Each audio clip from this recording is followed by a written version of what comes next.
Professional wrestling thrives on spectacle. It's a theatrical fusion of athleticism and soap opera where good and evil clash in larger-than-life confrontations. The fourth wall is flimsy at best, and often shattered. Yet, behind the body slams and steel cages lies a truth rarely explored. What happens when the fans step beyond the barricade and into the legal ring? Though wrestlers are protected by the scripted nature of the business, a surprising number of fans over the decades have taken legal swings at their heroes, or villains. From unruly brawls to accidental injuries, let's explore some of the most fascinating cases where the audience sued the performers, particularly during the explosive eras of WWE and WCW. In the 1980s, few men blurred the line between fiction and fury like Roddy Piper. A master of heat and a walking Molotov cocktail of rage, Piper drew genuine hostility from crowds.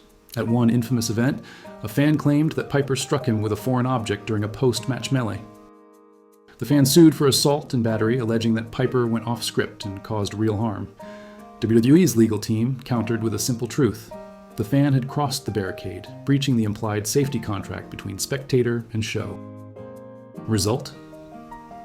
The court sided with the performer. This case established an important precedent. Fans who invade the ring or performer space are considered active participants, subject to the risks of that zone. Piper didn't just win the case, he solidified the industry's first legal kayfabe clause. On a fateful episode of Monday Night Raw in 2002, a fan stormed the ring mid-promo. What followed was unscripted brutality. Triple H tackled him, and Steve Austin stomped him down with gusto. The fan, injured and humiliated, did what any wronged person might do in a litigious America. He sued WWE, Triple H, and Stone Cold Steve Austin for excessive force. This time, WWE had surveillance footage, witness accounts, and the law on their side. The court dismissed the case with emphasis, stating the fan was 100% at fault for entering a dangerous area during a live performance. It's one of the rare times a federal judge quoted, "Don't try this at home," in their ruling. In 1999, Kevin Nash was riding high as one of WCW's top stars.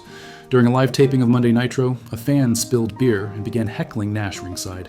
Witnesses say the man may have reached over the guardrail. Nash's reaction: he shoved the fan, who fell backward and suffered minor injuries.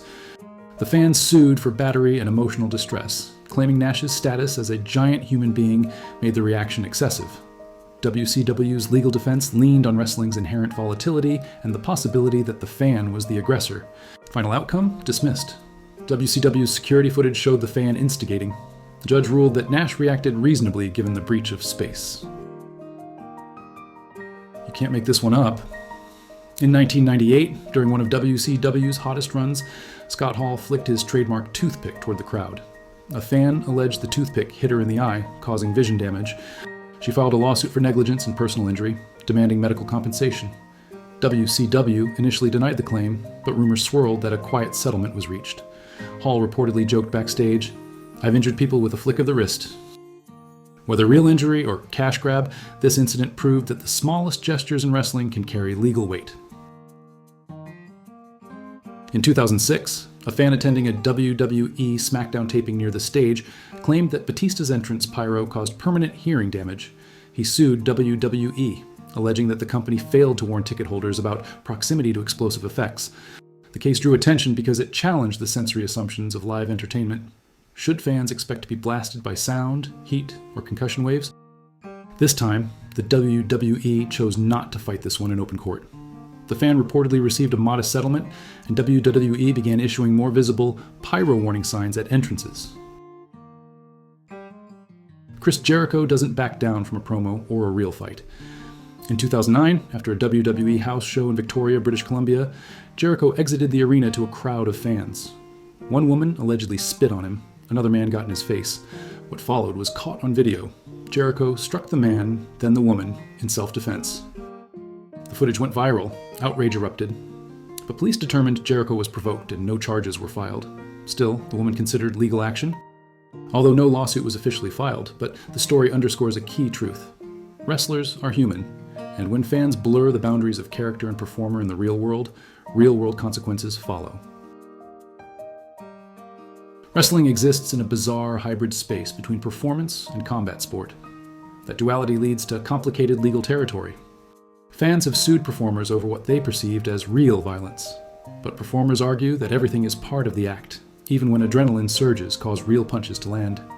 Judges typically ask one question: was the fan in a place they were allowed to be? If the answer is no, like jumping a barricade or climbing the ring apron, then wrestlers are legally protected to defend themselves. Some suits never make it public.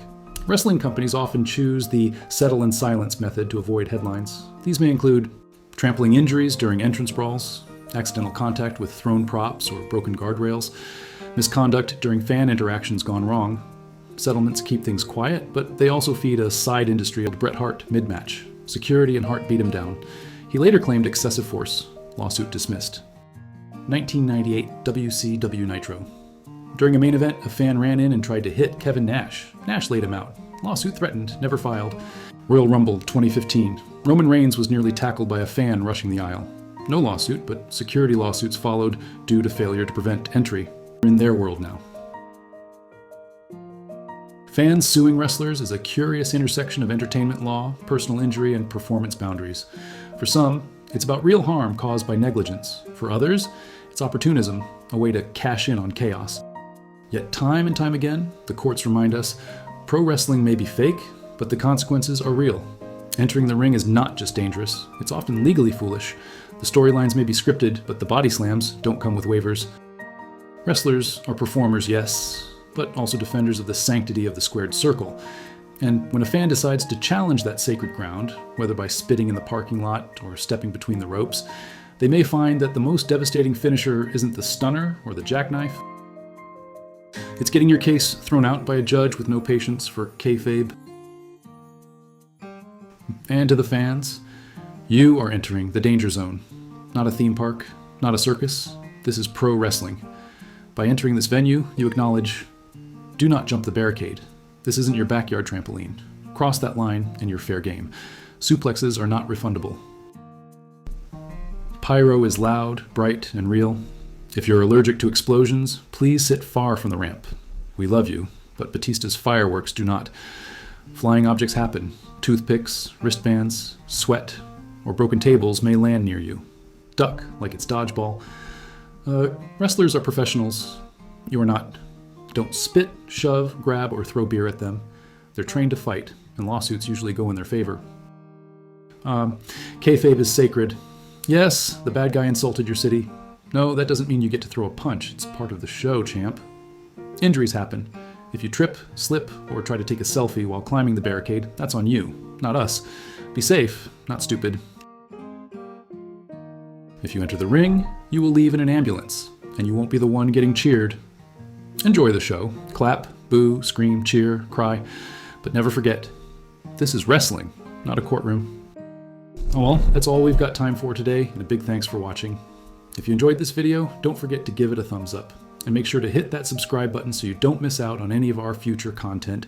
See you in the next video.